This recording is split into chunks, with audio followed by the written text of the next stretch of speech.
texts like Shatapatha Brahmana and also some Shukla Yajurvedi branches. So in Samaveda also you have a version of Purusha Suktam. So in Shvetashvatar Upanishad you have many verses of it given there. So it is a very popular and for the study of Vedanta, a very important hymn. So let us begin with the Shanti Mantra.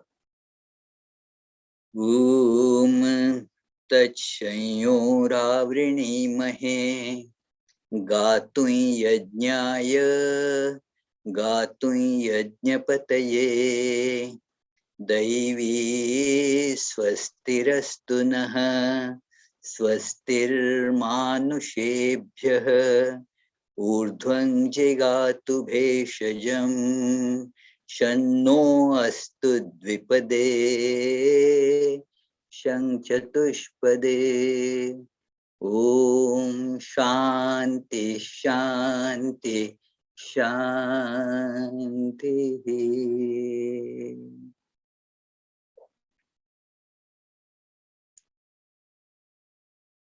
I will read the simple meaning of this Shanti mantra and then we shall proceed.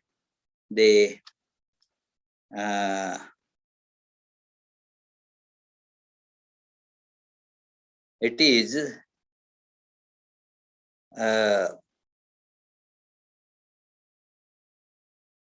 we pray to God who dispels our sorrows and gives us the fruits of our rituals. We pray to Him to get the results of our yajna, rites and rituals, as also for the good of the yajamana or the sacrificer. May we attain the same kind of good that the gods in heaven get. May all the human beings also attain to auspiciousness. In future also, let all the evils of life be dispelled. May the human beings, as also the domestic animals under our care, be happy. Om, peace, peace, peace. So, although of course, this hymn has the prayers for most of the worldly things that we seek in life, common things, I mean, not exactly worldly, but the common things that well-being and health for everyone, and may all the works that we do attain to their fruition and success. And for that, this prayer is being said. But it has, because it is a prayer from the Vedas, it also has the spiritual connotation. Because Vedas are not limited to the secular well-being of a person, but then it provides it as a stepping stone from where you can rise to the spiritual well-being. These two things are not divorced as such. It is an evolution. So as one is glued to our physical body, identifies with that, the idea is, well, let me make more money. Such, things become primary. So one has to evolve from there. It is nowhere will you find that it is being condemned at an early stage of growth. Okay, you are good at that level, so do it like that. Go from there, you can evolve further. So, but at least do it right. I mean, while doing it, pray for the good results that would come to your activities. So, what happens, this is a process of evolution. When you pray and then your prayers get answered, then gradually attention shifts from what you were seeking to from whom you were seeking. And thus the mind starts going to God. And then you climb one's further step. Then you don't care for all these worldly gains that you were seeking. You start seeking the God or the Supreme Being. We will see sometime later on about that. But this very important idea is presented right in the beginning, that this Purusha Suktam is recited in all different types of worships. Every more or less, in any temple, when you see the worship is being offered, this hymn gets chanted. And the worship, as depending on the level of the worshipper, is done for various different things. In fact, very rarely, very few people seek the ultimate realization of the Supreme Self. So, okay, you are welcome even for these other gains in life, but then you should be evolving from there further. Like when you are climbing on a staircase, every step prompts you to go to the next step, because the steps are not where you are going to stay permanently. The step, I have not seen anybody like that, that just stands on the step eternally. Well, they climbs one step, goes to the next step, goes to the next step, till you get uh, uh, the floor where you want to go. So it is like this, that all these worldly gains are the stepping stones, and we evolve from there. Now, this hymn is so important for the study of Vedanta because it very much emphasizes the main idea that we have in all Upanishads, and that is the same one without second being, the self, is same in all, and it is all pervading, one without second self. That is to be realized. And that is the topic of this great hymn. It is the word Purusha means what? Sometimes very wrongly it is used as a male, as against a stree, a woman or female. Purusha does not here connote male at all. What is meant by Purusha here? The etymology of this is very interesting. Puri Shayanat iti Purusha means the indweller of a city. Puri is a city, like Jagannath Puri. Indra is supposed to stay in Alakapuri. Another that the commonly used derivative is in Sanskrit is Pura. So Pura is where it is a bigger one, and then Puri is a smaller township. But it is Puri here means a town. What is this town? Our body is the town. Body is the town. And who is the indweller of it? It is the one who dwells in. Sri Ramakrishna said once that, look, there is somebody who dwells in it. And he said at one point that there are two in this.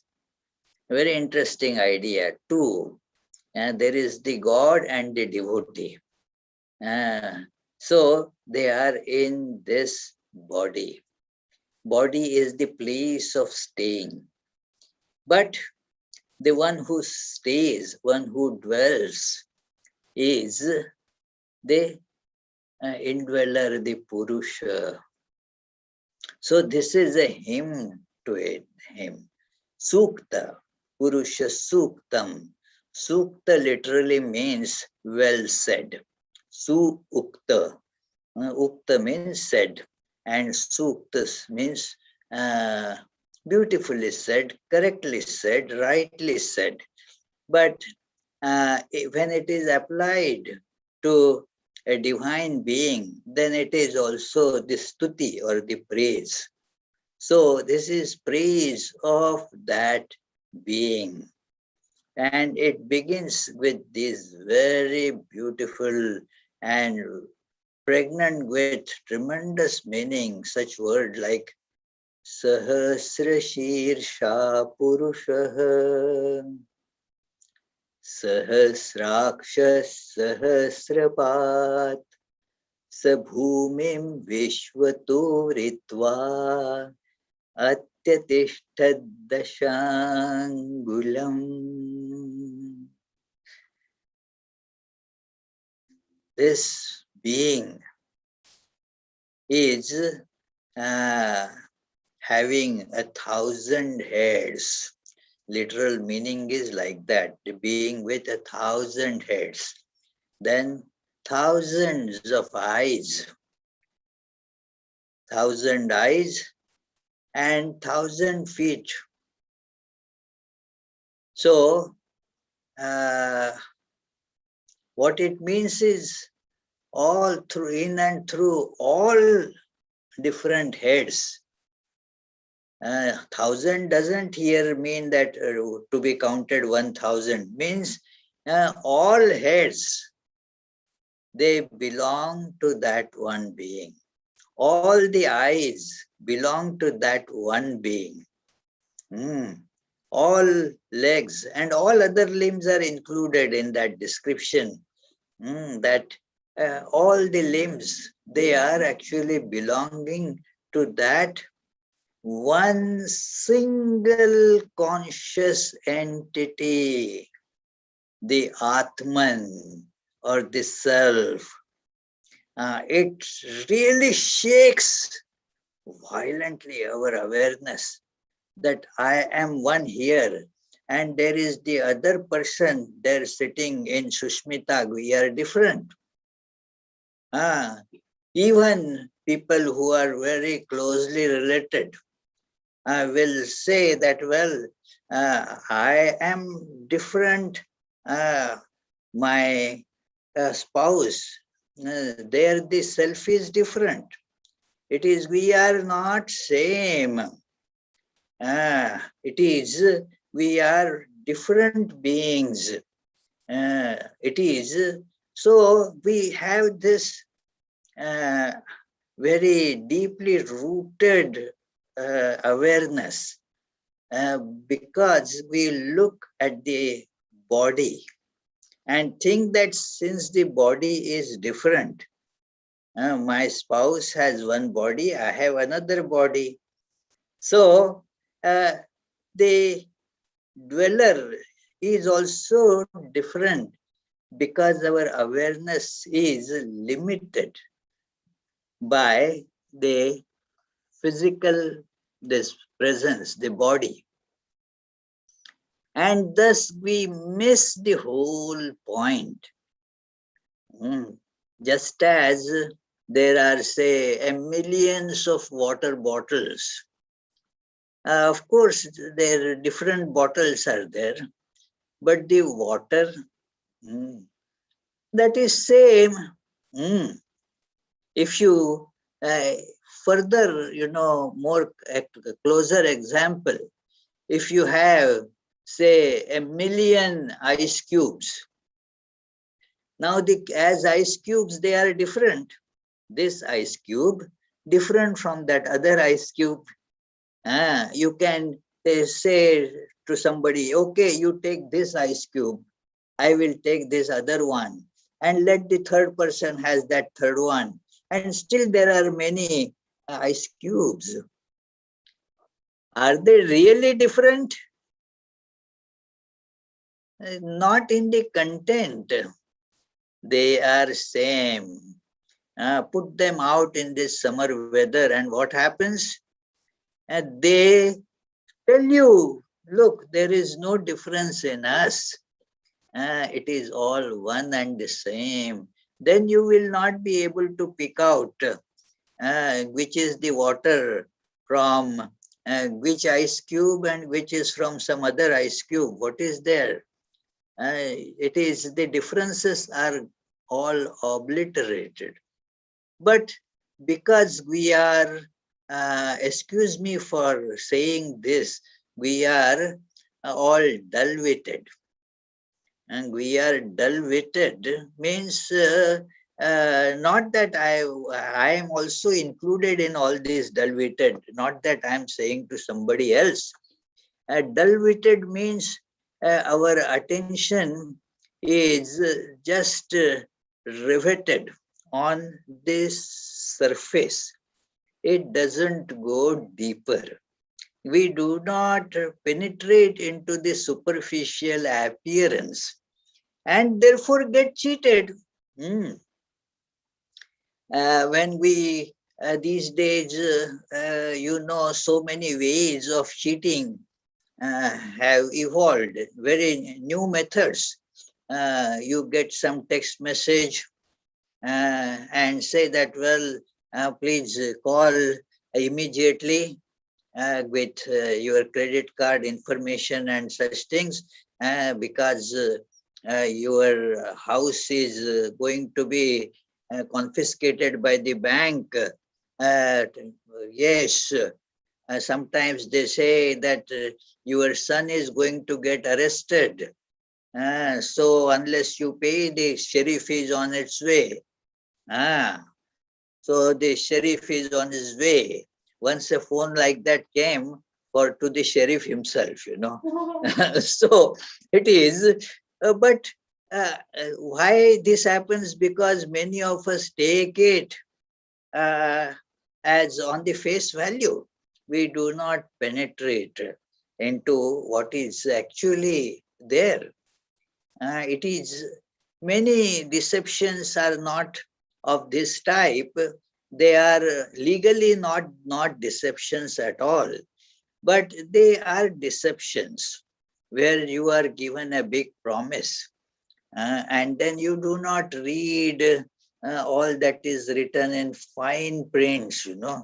Okay, this seems to be a great deal.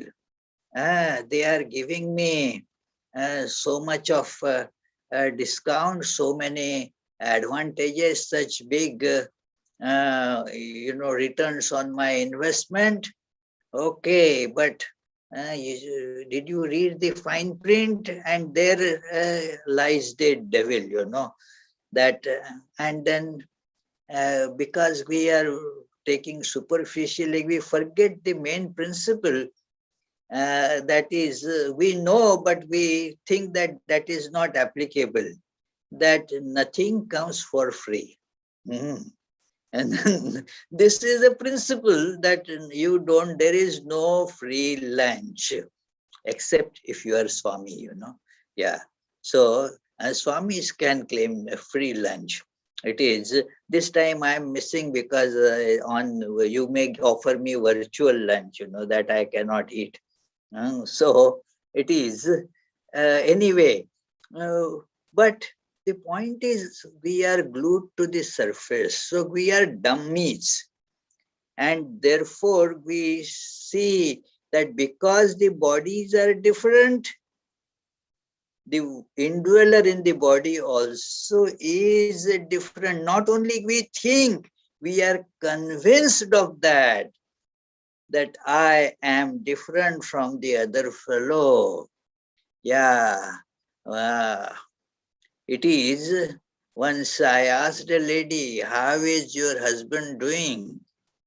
And she said, well, ask him. We live in separate worlds. I am different, he is different. He has his very different preferences. So ask him. So it is what it means is that we are glued to the external appearance, and then since the external appearance is different, and we say, well, the inner being also is different.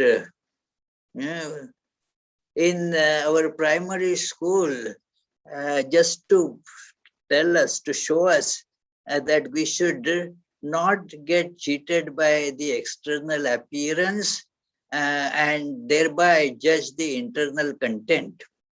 They would ask one nice kind of riddle that, hey, there is, you see the white cow. What's the color of the milk? Oh, white. Now you see the buffalo is dark. What would be the color of the milk of the buffalo? And some children would instinctively reply, black.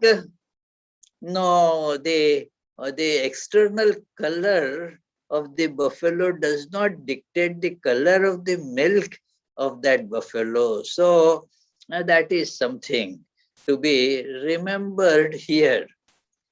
This is a simple matter of our experience, but when it comes to who am I, uh, then we think, we feel, we have this experience. Our bodh, the nice Sanskrit word is bodh, awareness, is that this is one being, and then there is the other, there are all other beings. But Vedanta says no, the self is same in all, and therefore it says all heads, they all heads belong to that one single being. Can you think like that? Just try, This is an attempt to be made. And these all these texts are for sadhana. Think that the body is like a machine, and then the user for many machines can be the same. And if you look at it, like you have two eyes, two eyes, and then does the one who sees through left eye different from the one who sees through the right eye? Same being, same being. So expand this awareness. You have two hands. One who uses the left hand is a different being than the one who uses the right hand. No, you know the same being. My left eye as well as right eye belong to me. My left hand and right hand, it belongs to me. No two different beings there. All the limbs that I call my body, all these limbs, although those limbs are different, the same I is in each of these limbs. Now expand this. What is the difference as such between this hand and say our Kunal Das hand? Hmm. Well, the same material is there, same electrons, protons, and all that that made this hand is also made that hand. Where is the difference as such? It is one heap is called this hand, another heap of those fundamental particles called that hand. So uh, it is the same being actually that works through all different hands, thinks through all the different heads. This is coming from the sages who have realized this truth. And that is what makes them sages.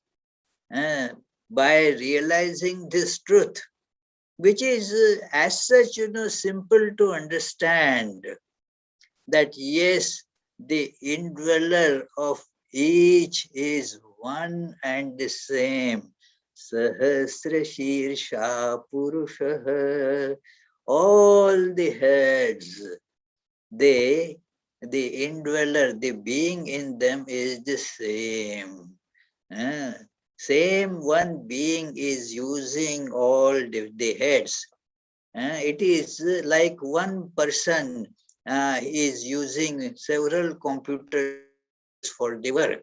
It is one gentleman comes here and says that, well, because of my work, I require two monitors to be connected to my computer. Now, the same program is running on the two different monitors. Further, one can say, yes, I use so many computers also. It is, I sometimes use my this desktop. Also, while using desktop, I am also doing some work on my laptop. And also, at that time, I am looking at my smartphone also. I am using all these instruments. Uh, Through all of them, who is working? Same person is working through all of these. Similarly, through all heads, same one being is working. Friends, this is the experience of the sages. Mm. So we have to imbibe this experience. We have to learn to practice this awareness that all heads, all eyes, all different limbs, uh, in and through all of them, the same one being is working. Uh, that God, that gets called as God, who is in every single thing. And that is what the teaching of Vedanta is. It is the indweller of each and everything, every particle has that, like that description of Rama is there. How is Rama? It is said in Hindi, जो राम दशरथ का बेटा वही राम घट घट में लेटा. That Rama who is you are seeing as the son of Dashratha, but actually that Rama is present in every single thing. वही राम जगत पसेरा. वही राम सबसे न्यारा. That same Rama who is pervading every single particle is also this whole universe. And he's more than that. So we will see the very similar idea will be coming here next, that this whole universe, Sahasra Shirsha Purusha Sahasraksha Sahasrapat. and he has occupied this whole universe.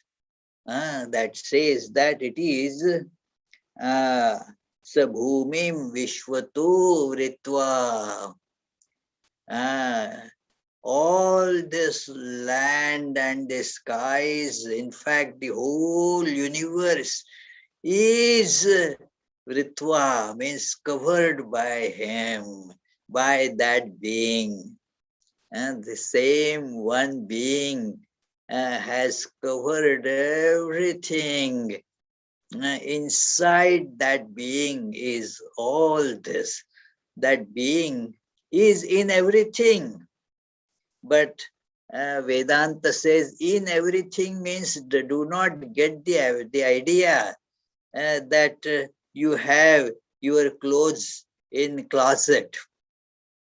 So that being is in every closet. You have the idea, just as my clothes are in the closet. So there is the closet and there are my clothes. Two different things, isn't it? Closet is different, clothes are different. So when I need, I take some clothing from the closet. So it is in every closet there is this one single being. That is not what is meant here. There is no closet also. That closet also is part of that very being. That is why I gave you the example of the ice cubes. That it is not that water is kept in the ice cube, but the ice cube is nothing separate from water. It is water itself. So, like that, that same one being, Sabhumim Vishvatu Vritva, has occupied, covered, uh, embraced each and everything. Nothing is left out. But the universe gets exhausted. But that being doesn't get exhausted by the universe. Remember this, that the universe is included in God, but God is not included in the universe. And that being is far more than universe. Atyatishtad dashangulam. So although it pervades everything, it is immanent in everything, it also transcends it. Atyatishtad dashangulam. It is 10, now that is not literally to be taken, but it is 10 angulas, means like 10 fingers width above this universe. The universe is included in it, but it is more than the universe. So it stands elevated from this universe by, say, 10 finger widths or 10 inches, whatever. What it is not to be taken literally, and don't count one finger, two fingers, not in that sense. But it means it is above this universe that you say. Universe has no existence apart from it. But it is more than universe. Universe will come and go. But that remains. It is more than the universe that you say. And this, therefore, it is very different from what is called pantheism. Pantheism means God is pervaded in the universe and then God is included in the universe. Pervaded in the universe, Vedanta agrees with it, that the universe has no further existence apart from God. But that doesn't mean that God has no existence apart from universe. God is about this appearance. is much more than that. Many appearances come and go on this one divine being. So that is the being to be caught. That is the being, that is the goal of life. And that uh, one without second self, when we get that, it is called in Upanishads as the Atman. Uh, it is said, Sa Atma Sa Vijneya. Means this is the goal. Vijneya doesn't mean like subject object knowledge here, but this Atman, this all pervading being, is the goal of life. So that is to be known, that that is what is hinted here, that Sahasra Shirsha Purusha. It is so sublime, this idea. And as one starts meditating on it and tries to practice this, the life takes such a wonderful positive turn, friends. Then you see the source of love in life. Otherwise, our all different physically selfish interests, we pass those things for love. But when we see the same one being in all, and then even in some other being, in some other person, we see that we are same, we are one. Uh, in spite of having the two different bodies, we are one. Then the love is possible because there is the feeling of oneness. Hmm. Just to give you an example, we know, where we know this, it automatically happens. Our left hand and our right hand, uh, you all know that they are uh, your hands, they belong to you, they are yours. The same being is in the left hand and the right hand. Now just think, have you ever seen the left hand, your left hand, I mean, quarreling with your right hand? No, it is the very idea sounds so ridiculous. It is, you may become jealous of somebody else, holding money in hand. Oh, I should have that money. That person, why that person got it? When you see the money in that person's hand. Mm. But when it is in your left hand, can you think the right hand getting jealous of that left hand? It is not possible. It is ridiculous. When see the left hand gets wounded for some reason, there is a scratch, then the right hand automatically goes to nurse it, to apply ointment and put a bandage without any invitation, and there is no feeling like that, oh, I am serving this left hand, the left hand should remember and repay the debt, and like that. No such idea at all. The love is spontaneous, unspoken. It doesn't need to say, left hand doesn't need to say to right hand, I love you, my dear right hand. When we say, actually there is very little love, more this thing, more words, that's all. But see, the love between left hand and right hand is so spontaneous. Ah, your eyes get tears, then your hands spontaneously go to wipe them. That is, and hands don't feel at that time, what a great service I am rendering to the eyes. It doesn't matter. It is all one. So that oneness is actually the source of love. Mm. So, when we start actually feeling this one being in all, then you can imagine what would happen. Hmm? You will have the real, true love. Otherwise, well, our different selfish interests uh, keep on, being called as love. That it is, like Yatishwarananji says, this is emotional blackmailing passes for love in worldly things. It is emotional blackmailing, and that is passed for as love. Uh, it is, but the real love comes when there is the feeling of oneness.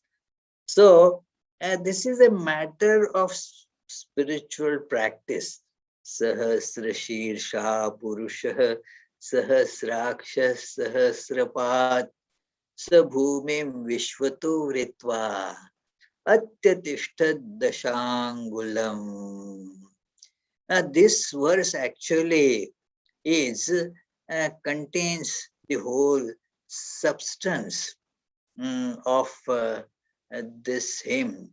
Not that the other things are unimportant, there are 20 plus verses there, but this first mantra, that is the, you will find this as the style of this Upanishadic or Vedantic literature, that the gist is told right in the beginning.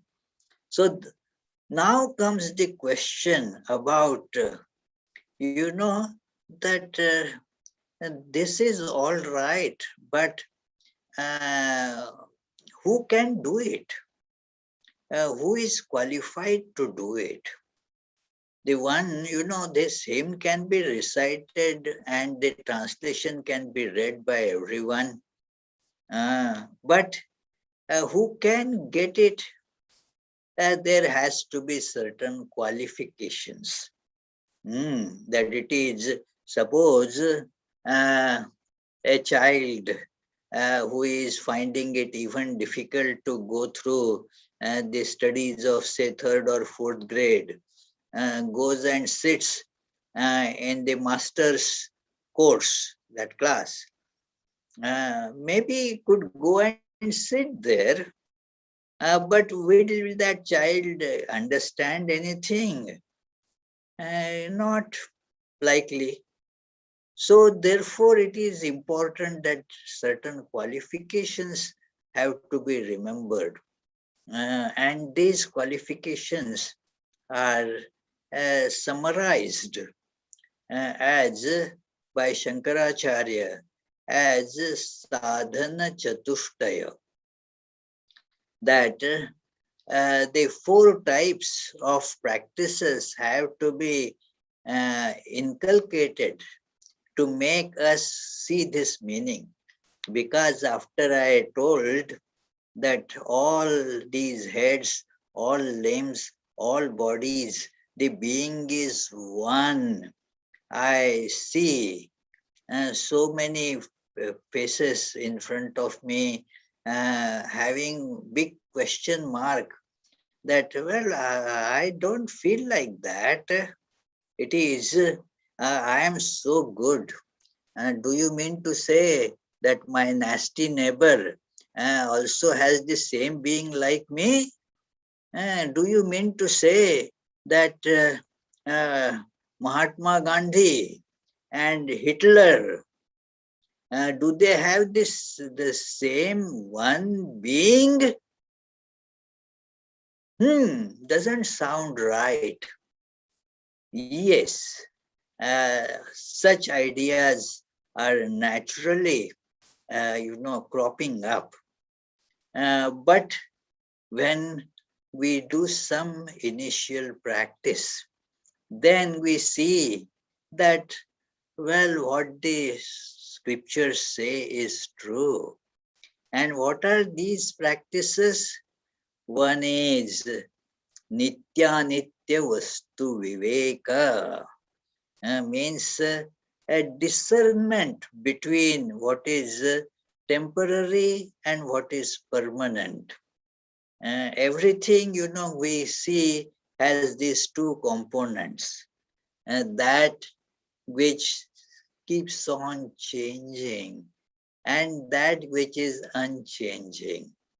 Uh, that because there is something unchanging, we can call it that it is that one that I am sitting on that chair for so many years. Now the chair as such is a changing phenomena. Things get old, but still I feel I am sitting on this same chair for many decades. You may say that I am seeing the same Hari for last about 17, 18 years. Isn't it, Hari? How many years? At least 15 years I have been seeing the same Hari. Now body has undergone change. So much change. It is, yeah. But other things around changed. But what has not changed, there is something because of which I say, yes, I have been seeing Hari for a long time. And the one who is seeing this fellow also physically has undergone a lot of change. When I met him first, I still had a little black hair on my head. And now they are not there. It is so much of change, you see. So, but then how do you know that it is the same being? There is an unchanging component to it. Think about it. Without having that unchanging component, our day-to-day life also will be impossible. It is all dependent on this, that in the midst of these changing things, there is something unchanging. And so we have to make discernment, changing and unchanging. When we see that something is impermanent, changing, then the main thing is what happens? We do not get attached to it. This is the result of practicing this discernment between changing and unchanging, impermanent and permanent. Like the example I gave you many times, that you never get attached to your seat in, say, in the aeroplane or whatever bus or train. You are allocated a seat that you will be sitting on 17C. Now I say, yes, that is my seat. But since I know it is only for these 2-3 hours, I do not get attached to it at all. I am ready to leave it. In fact, as soon as they make the announcement that we have landed on this and this, please wait till the signal to get up from the seat is there. Till then, don't. But people start already, taking their bags. Look, they are eager to leave that seat. There is absolutely no attachment for it. Do we think of our body like that? We get so attached, not only to body. Body attachment is of such intensity that it is not even attachment, it is identification. Not that I am attached to my body. I am body. That becomes the awareness. Now, and those things which are, just the connection with body, we get attached to those because we are not having this simple to say, easier said than done, you will say. Yes, this discernment. So this needs to be practiced. Hmm. Viveka, then Vairagya. Whatever is impermanent and therefore unreal has to be renounced, means to be known as unreal and have no attachment for it. And that is called Vairagya, not aspiring for things which are impermanent. So then there is the 6 sets of uh, learning to lead a controlled life. Shama, Dama, Uparati, Titiksha, Shraddha, Samadhana. And this is, I won't elaborate each of them. You can read a book like Vedanta Sara or Vivek Chudamani to see that. But what it means is, whenever we have so many different propensities and desires that keep on propelling our life, one must learn, to say no. And yes, I want to go after this. It may be tempting, but then I should learn to resist the temptation. Don't you think that we should learn to resist temptations? It is easier said than done, I agree. But this is a practice that we have to adopt. And then we will see that as we practice, we get adept in that. Anything that we practice, we get adept in that.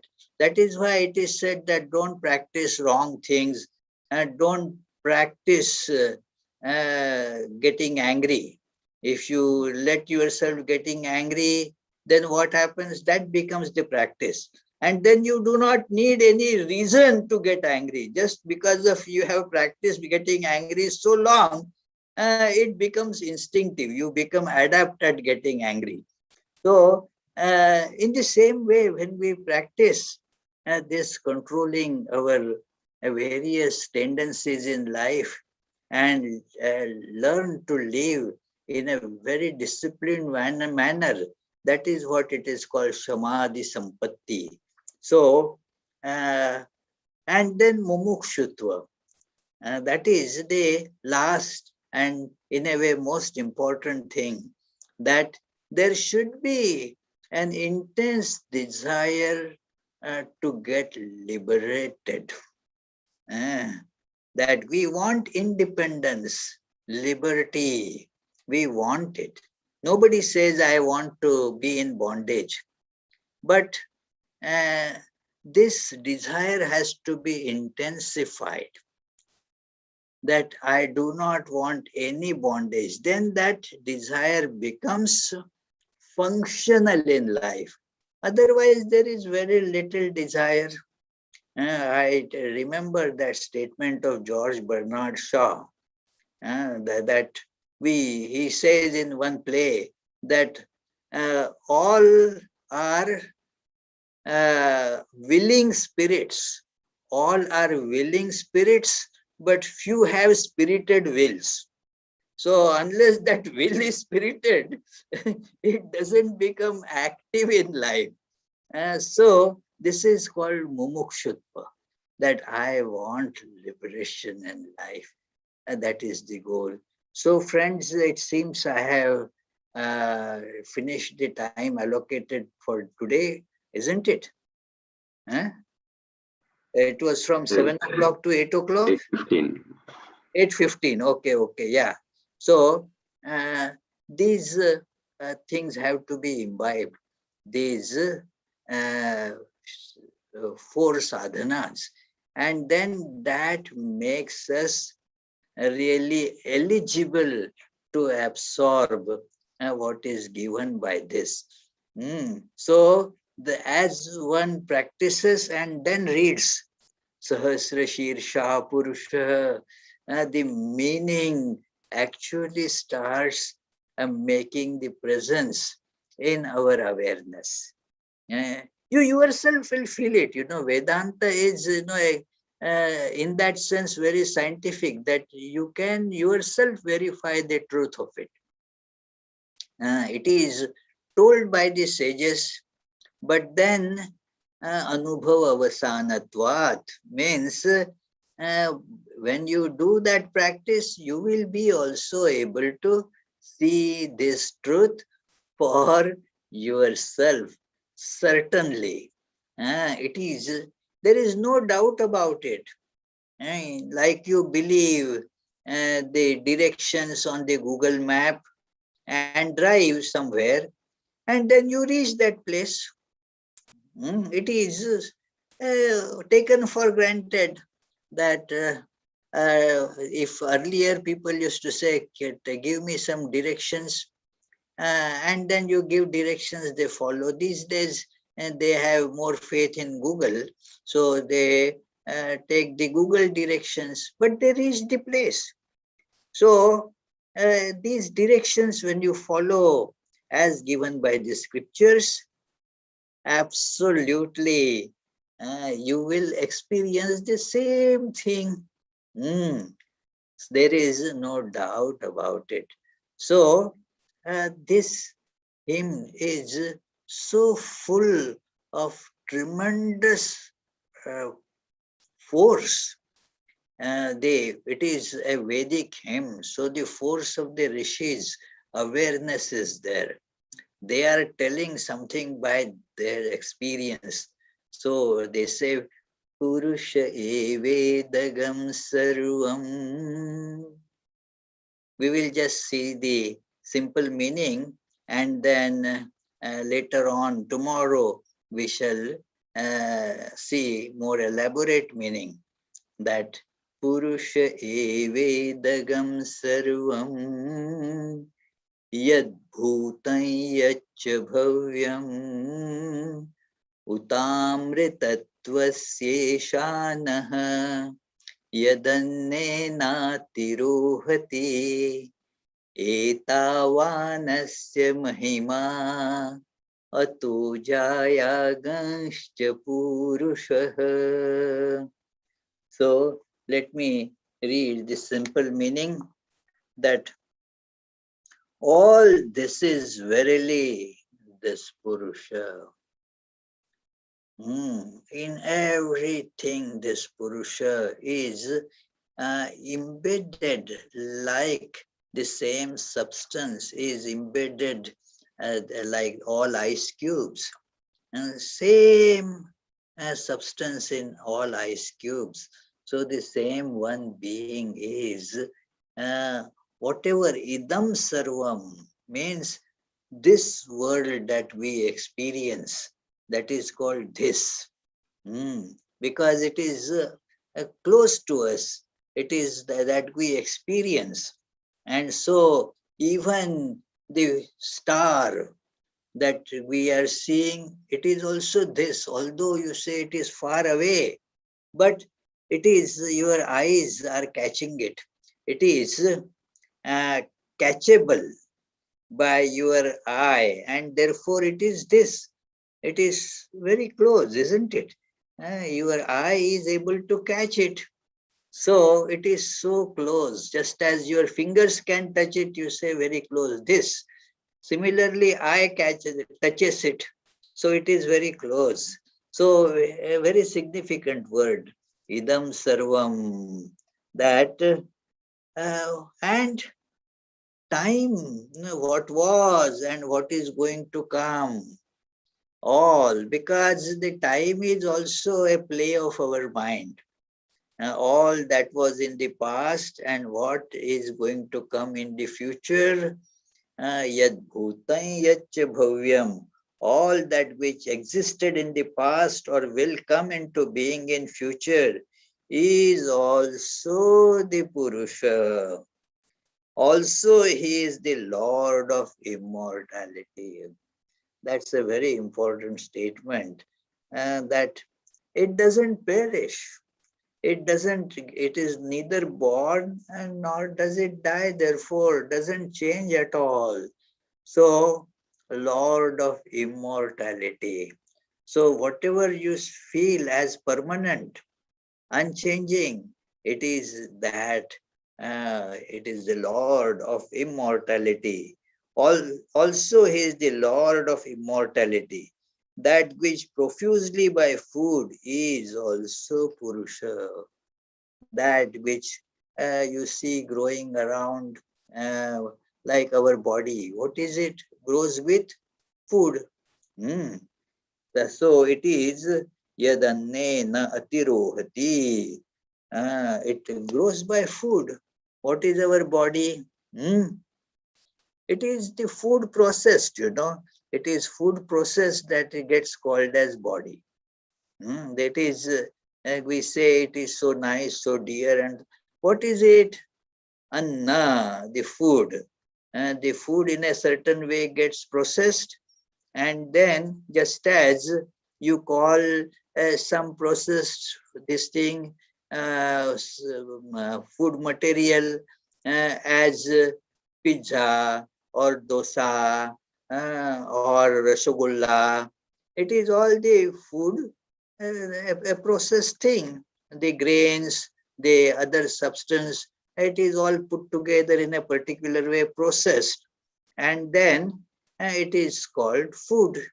Now that food gets further processed by the guts, by our mouth and guts and other parts, and then becomes this body. That is the processed food. So we need not worry too much about this body. What is it? It is annena tirohati. It is a processed food. That's all. Ah, so this is it is said that that is this Purusha. All this is really Purusha. Even that which is you see growing profusely by food, that also is pervaded by Purusha.